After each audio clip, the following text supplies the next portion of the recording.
వయసులో ఆ ముసలి జంట విడిపోతే ఎలా ఉంటుందనేది తలుచుకుంటేనే చాలా హ్యాపీగా ఉంది. అదే కళ్ళారా చూస్తే ఇంకెంత హ్యాపీగా ఉంటుందో. తొందరగా సీన్ జరిగితే గాని నేను వాళ్ల మీద గెలిచినట్టు కాదు, వాళ్ళు నా చేతిలో ఓడిపోయినట్టు కాదు. ఆ రోజు తొందరలోనే వస్తుంది లేక్క. రావాలి, అతి తొందరలోనే ఆ రోజు రావాలి. వచ్చేలా నేను చేస్తాను. ఓకే అక్క, బాయ్. బాగుందమ్మా, చాలా బాగుంది. ఏమైంది? ఎదుటోళ్ళు సంతోషంగా ఉంటే కళ్ళల్లో నిప్పులు వేసుకోవడం, ఎదుటోళ్ళు ఇడిపోతుంటే సంతోషించడం చాలా బాగుందమ్మా.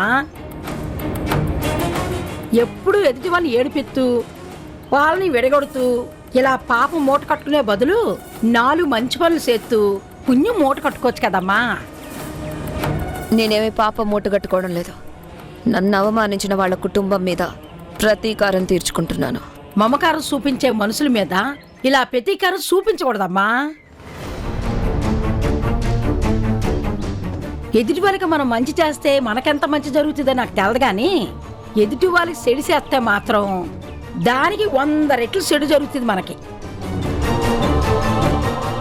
నువ్వు ఏ కుటుంబానికి చెడు చేయాలనుకుంటున్నావో అంతకు 100 రెట్లు నీకు చెడు జరుగుతుంది, గుర్తుపెట్టుకో. ఏంటి శాపనార్థాలు పెడుతున్నావా? నాను శాపనార్థాలు పెట్టడం లేదమ్మా, జరగబోయేది చెప్తున్నాను. నీ ఇంటి ఉప్పు తింటున్నాను కాబట్టి నీకంతా మంచి జరగాలని కోరుకుంటూ చెప్తున్నానమ్మా. నాకెవ్వరూ ఏమి చెప్పక్కర్లేదు. ఎవరితో ఎలా ఉండాలో, ఎవరికి ఏం చేయాలో నాకు బాగా తెలుసు. వెళ్ళి నీ పన్ను చూసుకో. అంతేనే అమ్మా, నా పని నేను చూసుకుంటాను, నీ పని ఆ దేవుడే చూసుకుంటారు.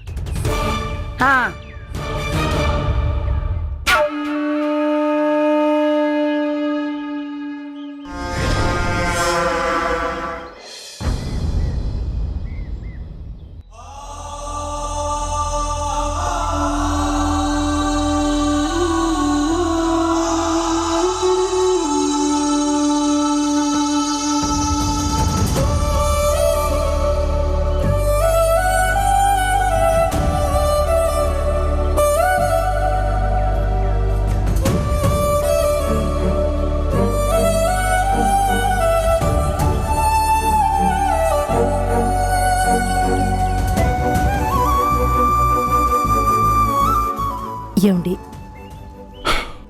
ప్లీజ్,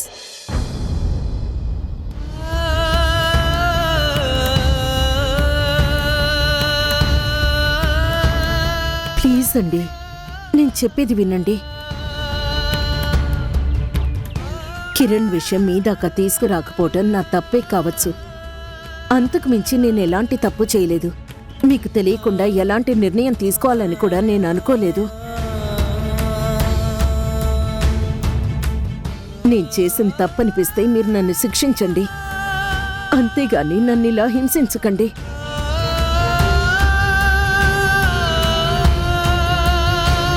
పెళ్ళైన ఇన్నేళ్లలో మీరు నా మీద కోపంతో కానీ నాతో మాట్లాడకుండా కానీ ఎప్పుడైనా ఉన్నారా? మీరు నాతో మాట్లాడకుండా ఉండటమే మీరు నాకు విధిస్తున్న శిక్ష అనుకుంటే నేను భరించలేనండి. మరి నువ్వు చేసినవన్నీ నేను భరించాలా?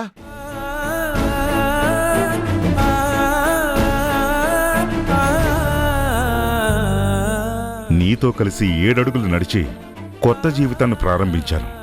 ఆనాటి నుంచి ఈనాటి వరకు నేను ఏదీ దాచలేదు నీ దగ్గర. నీకు చెప్పకుండా ఏదీ చెయ్యలేదు.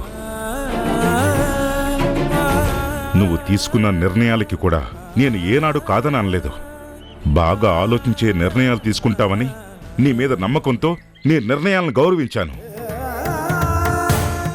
కానీ ఇప్పుడు నాకు చెప్పకుండా నీ పాటికి నువ్వు నిర్ణయాలు తీసుకుని నాకు చెప్పాల్సిన అవసరమే లేదన్నట్టుగా ఆ నిర్ణయాల గురించి నా దగ్గరే దాస్తే మాత్రం భరించలేకపోతున్నాను.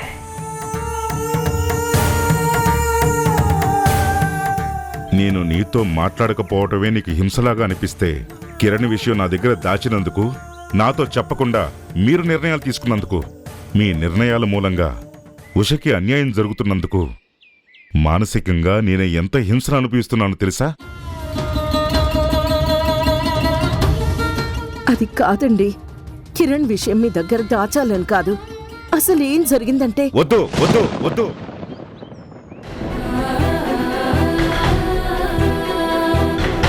ఇంకేం చెప్పద్దు.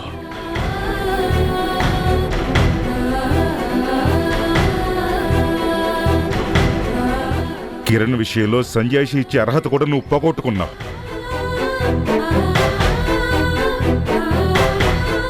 అయినా కూడా ఏదో ఒక సంజాయిషి చెప్పి నన్ను నమ్మించాలనే ప్రయత్నం చేస్తే నీ మీదున్న కొద్దిపాటి గౌరవాన్ని కూడా పోగొట్టుకుంటా.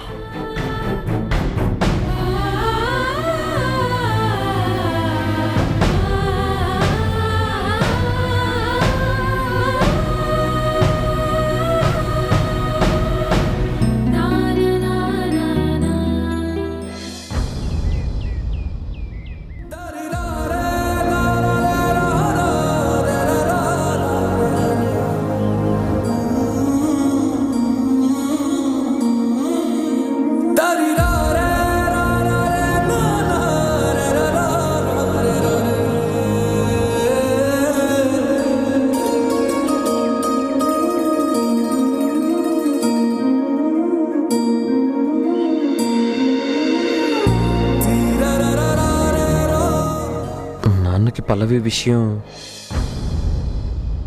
తెలిసింది.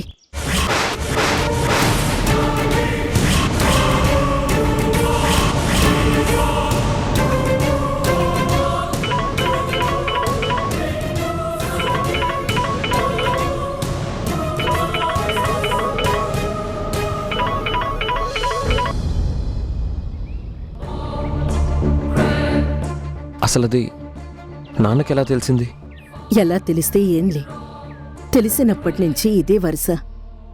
నేనేదో ఆయనకి చెప్పకుండా దాచి నా పాటికి నేను నిర్ణయాలు తీసుకుంటున్నాను అనుకుంటున్నారు.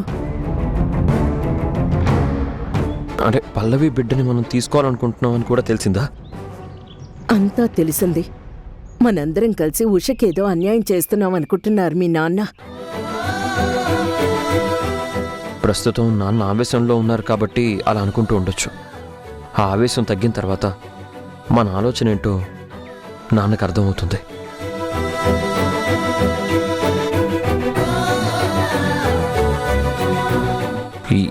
ఈ లోపల నువ్వు పల్లవి విషయం ఉషకు చెప్తే నేను చెప్పలేను.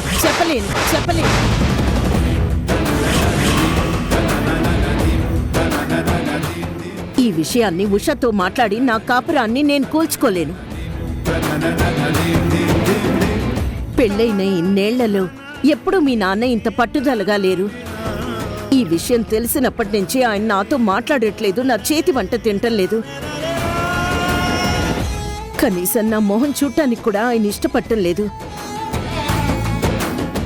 ఇటువంటి పరిస్థితుల్లో నేను పల్లవి విషయం ఉషకి చెప్పి తనను నొప్పిస్తే మీ నాన్న జీవితంలో నా మొహం చూడకపోయినా ఆశ్చర్యపడక్కర్లేదు.